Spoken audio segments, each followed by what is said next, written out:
আসসালামু আলাইকুম সুপ্রিয় দর্শক, আমরা এখন আছি এটা কি পার্ক রে? এটা কি পার্ক কয়? কনতা। হ্যাঁ, কনতা পার্ক। কনতা পার্ক। বনতা কনতা।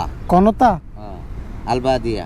আলবাদিয়া। আলবাদিয়া কনতা। আচ্ছা, যাই হোক, আমি আসলে এখানে নতুন, আমি এই পার্কের নাম জানি না। ভাইয়া কি নাম জানি? কনতা পার্ক আলবাদিয়া। কনতা পার্ক আলবাদিয়া। এই যে এখান থেকে কতগুলো খাবার আছে, সবগুলোই খাবার।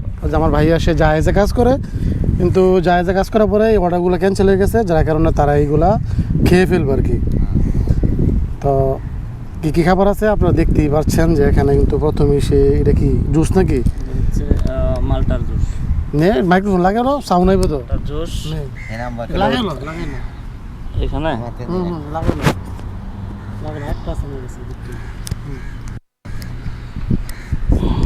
এখানে গেলাম না, যে এটা হচ্ছে এখানে মালটার জুস। আর এখানে পিজা আছে, এই যে এটা হচ্ছে পিজা।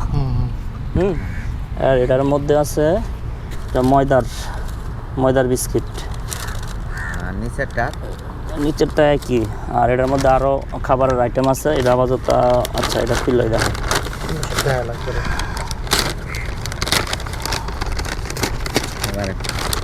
এখানে আছে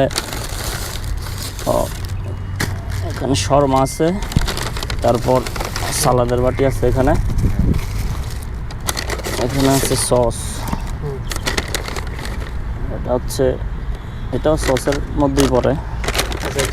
আচ্ছা, এখন বল যে এই খাবারগুলো যে তুই যে ওই যে আনছত, মানে যেখান থেকে আনছত বা অর্ডার যে ক্যান্সেল হয়ে গেছে, টাকা কি পে করতে হবে নাকি না টাকা মাফ? আসলে আমি এই খাবারগুলো কাস্টমারের বাসায় নেওয়ার পরে কাস্টমার কল রিসিভ করে নাই।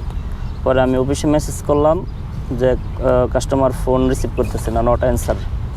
পরে কোম্পানি আমাকে প্রায় 40 মিনিট পরে কল ব্যাক করলো।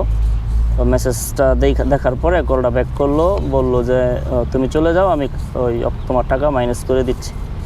পরে কোম্পানি আমার টাকা অ্যাকাউন্ট থেকে মাইনাস করে দিছে। আমি এই খাবারগুলো এখন নিয়ে এসে পড়ছি। এখন কোম্পানি বলছে খাওয়ার জন্য। কোম্পানি তো আর এই খাবারগুলোর ব্যাক নেবে না, এই কারণে নিয়ে আসছি। আমি খাবো, আমার বড় ভাই আছে সাথে, তারপর আরেক দেশি ভাই আছে। হ্যাঁ, সবাই একসাথে খাওয়া দাওয়া করবো।